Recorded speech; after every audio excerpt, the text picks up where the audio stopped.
আসসালামু আলাইকুম দর্শক, আশা করি সকলেই ভালো আছেন।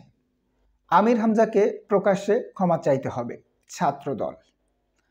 ঢাবি বিশ্ববিদ্যালয়ের ঐতিহাসিক হাজী মোহাম্মদ মহসিন হলকে নিয়ে আলোচিত ইসলামিক বক্তা মুফতি আমির হামজার মিথ্যা বক্তব্যের নিন্দা জ্ঞাপন ও প্রকাশ্যে ক্ষমা প্রার্থনার জন্য হল প্রশাসন কর্তৃক ব্যবস্থা গ্রহণের দাবি জানিয়েছে হলটির ছাত্রদল। অর্থাৎ ছাত্রদলের দাবি হচ্ছে আমির হামজা ওই হলকে ছোট করে কথা বলছে বা মিথ্যা বক্তব্য দিয়েছে, তার জন্য তাকে প্রকাশ্যে ক্ষমা প্রার্থনা করতে হবে। দর্শক, আজ শুক্রবার 19 সেপ্টেম্বর ঢাকা বিশ্ববিদ্যালয়ের মহসিন হলের সামনে এক সম্মেলনে এই তথ্য জানান ছাত্রদলের নেতাকর্মীরা। মহসিন হল ছাত্রদল সদস্য সচিব মনসুর রাফি বলেন, হাজী মোহাম্মদ মহসিন হল ঢাকা বিশ্ববিদ্যালয়ের ধর্মপ্রাণ মুসলিম শিক্ষার্থীদের আবাসিক হল। এখানকার বেশিরভাগ শিক্ষার্থী ধর্মপ্রাণ ও নিয়মিত হল মসজিদে আজান শুনে নামাজ আদায় করে আসছেন। কিন্তু সামাজিক যোগাযোগ মাধ্যমে ভাইরাল হওয়া এক ভিডিওতে আমরা দেখতে পাচ্ছি আমির হামজা নামক একজন বক্তা ও জামাত ইসলামের মনোনীত এমপি প্রার্থী দাবি করছেন ছাত্র শিবির ডাকসুর জয়ের পূর্বে মহসিন হলে আজান দেওয়া নিষিদ্ধ ছিল, যা সম্পূর্ণ বানোয়াট ও একটি মিথ্যা দাবি। অর্থাৎ ছাত্রদের দাবি হচ্ছে যে মহসিন হলে আজান দেওয়া নিষিদ্ধ ছিল ডাকসু নির্বাচনে শিবির বিজয়ের পূর্বে।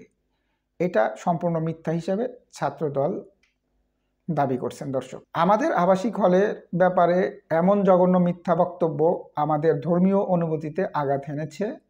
মহসিন হলের শিক্ষার্থীদের ব্যাপারে শ্রোতাদের মনে ভুল ধারণা তৈরি হয়েছে।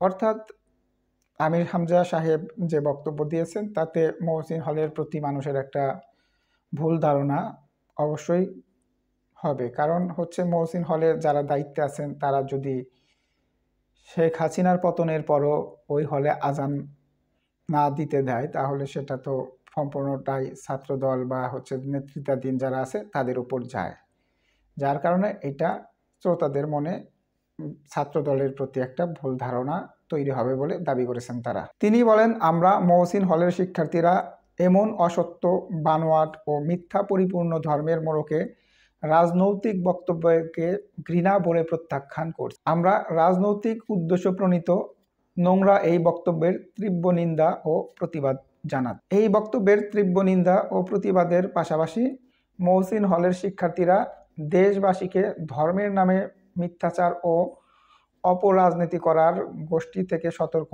ও সচেতন থাকার আহ্বান জানিয়েছেন। অর্থাৎ ছাত্রদল থেকে জানিয়েছেন যারা ধর্মের নামে মিথ্যাচার করছে তাদের থেকে সতর্ক থাকার জন্য। দর্শক, ইতিপূর্বে হলের 100 শিক্ষার্থীর জন্য শিবির বেডের ব্যবস্থা করছে, এমন ডাহা মিথ্যাচারও প্রচার করতে দেখছি আমরা, যা কখনোই কাম্য নয়।